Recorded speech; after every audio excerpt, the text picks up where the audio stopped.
बिस्मिल्लाहिर्रहमानिर्रहीम। अस्सलामुअलैकुम नाज़रीन कराम, नई वीडियो में आपको खुश आमदीद कहते हैं। इस वक्त इमरान खान के खिलाफ उठाया गया हर इकदाम इस इम्पोर्टेड सरकार के गले पड़ रहा है और अब बाकायदा तौर पर बाज़ाब्ता तौर पर उल्टी गिनती शुरू हो चुकी है, या फिर अगर ये कहा जाए कि अब उल्टी गंगा बहना शुरू हो चुकी है तो ये कहना भी गलत नहीं होगा। सबसे पहले तो मरियम नवाज और नवाज शरीफ को एक बहुत बड़ा धचका लगा है। लंदन बुलाकर बयान हल्फी लिखवाकर अपने मनपसंद मीडिया ग्रुप के जरिए खबर चलवाकर पूरे का पूरा स्ट्रेटेजिक मीडिया सेल एक्टिव करवाकर ये जो इन्होंने एक खेल खेला, राना शमीम कल मुकर चुके हैं और अब असल कहानी शुरू होती है। यहाँ पर ये पूरे का पूरा स्कैंडल रुकता नहीं है, क्योंकि अब आला अदलिया को चाहिए कि अदलिया पर इतना बड़ा हमला, अदलिया की साख पर इतना बड़ा हमला, इसी अदलिया के अंदर से जो करवाया गया, ये जो खेल रचाया गया, इसके अब तमाम तर किरदारों के गिर्द घेरा तंग होना चाहिए। जबकि इमरान खान को नाअहल करवाने वालों की अपनी नाअहली किस तरह से पक्की हो चुकी है। दूसरी जानिब इमरान खान ने बनी गाला में अहम तरीन इजलास बुलाया है। कोर कमेटी का इजलास है जो कि बनी गाला में हुआ है। ये पिछले 2-3 दिन से काफी ज्यादा लोगों से बहुत ज्यादा मुलाकातें हुई हैं, कुछ मीटिंग्स भी हुई हैं और आज कोर कमेटी की मीटिंग भी इसी सिलसिले की एक कड़ी है। कुछ हिदायत दी हैं खान साहब ने, इस पर भी बात कर लेते हैं। नाज़रीन इकराम, सबसे पहले तो आपको पता है कि किस तरह से एक बयान हल्फी था जो कि साबिक चीफ जस्टिस गिलगित बल्तिस्तान राना शमीम ने साबिक वजीर आजम नवाज शरीफ और मरियम नवाज को 2018 तक के इलेक्शन तक जेल में रखने का बयान हल्फी दिया था और कहा था कि साबिक चीफ जस्टिस ऑफ पाकिस्तान साबिक निसार ने फोन करके नवाज शरीफ को रिहा न करने की हिदायत की थी। राना शमीम ने कहा था कि उन्होंने साबिक chief justice supreme court Saqib Nisar की फोन पर होने वाली गुफ्तगू सुनी थी, जिसमें वो हाई कोर्ट के जज को नवाज शरीफ केस में हिदायत दे रहे थे। इस्लामाबाद हाई कोर्ट ने बयान हल्फी की अखबार में अशात पर राना शमीम के खिलाफ तौहीन अदालत की कार्रवाई का आगाज किया था। अंसार अब्बासी की ये स्टोरी थी और इस स्टोरी को पाकिस्तान की सियासी तारीख के सबसे बड़े स्कैंडल के तौर पर प्रेजेंट किया गया। बहुत से लोगों ने इस पर नाच नाच कर अपने घुंघरू तोड़ दिए और इस पर वो आसमान सर पर उठाया गया। एक ऑडियो आपको याद होगी साकिब निसार की आई थी, जो बाद में साबित हुआ था कि वो जाली थी, वो उनकी मुख्तलिफ तकारीर में से जोड़कर बनाई गई थी। इमरान खान को झूठा साबित करने के लिए या फिर नवाज शरीफ के बयानिए को तकवीयत देने के लिए ऑडियो वीडियो मिक्सिंग, ये सब कुछ कोई नई बात नहीं है। मलिक रियाज की अपनी बेटी से गुफ्तगू, मलिक रियाज की जरदारी से गुफ्तगू, बुशरा बीबी की डॉक्टर अरसलान खालिद से गुफ्तगू और साकिब निसार की मुबैना ऑडियो लीक जो है वो, और ये तमाम तर चीजें।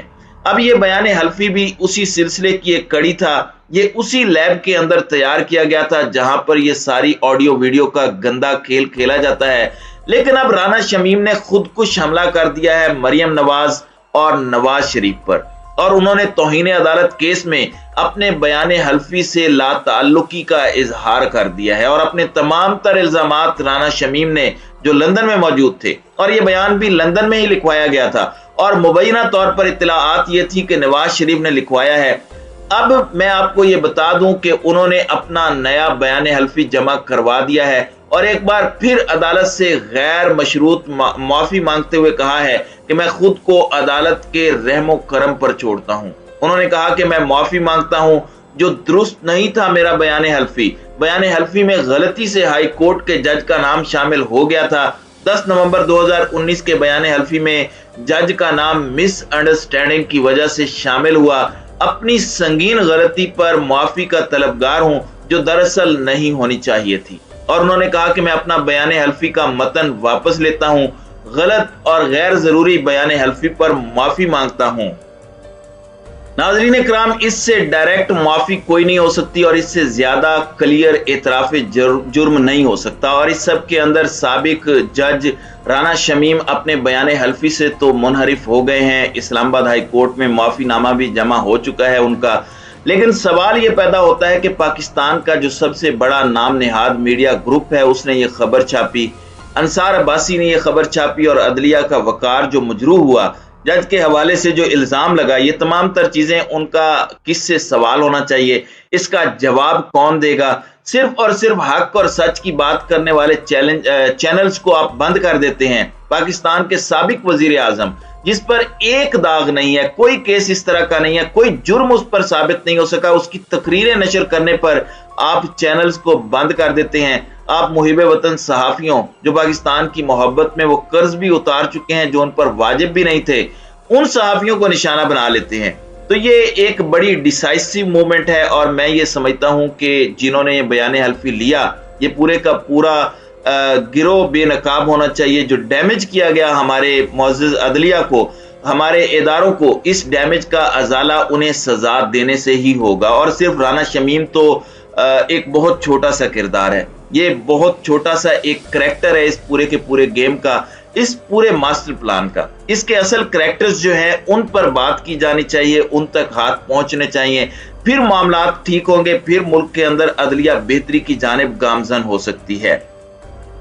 नाज़रीन इकराम, दूसरी जानिब इमरान खान के हवाले से जो खबर है, एक तो इमरान खान की तरफ से तमाम पार्टी रहनुमाओं, तमाम तर जिम्मेदारान को मैसेजेस पहुंचा दिए गए हैं, बैकडोर राब्ते चल रहे हैं।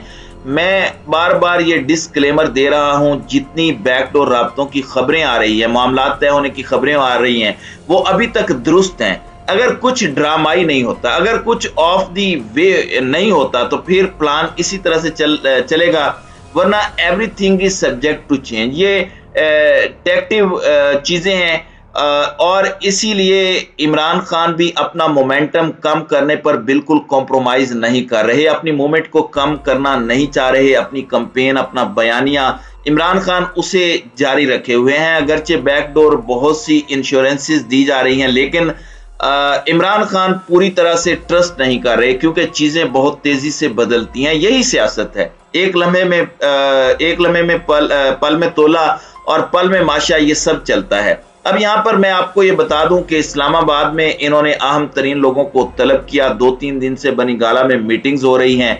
बैकडोर राब्तों के हवाले से सितंबर बड़ा अहम होने वाला है।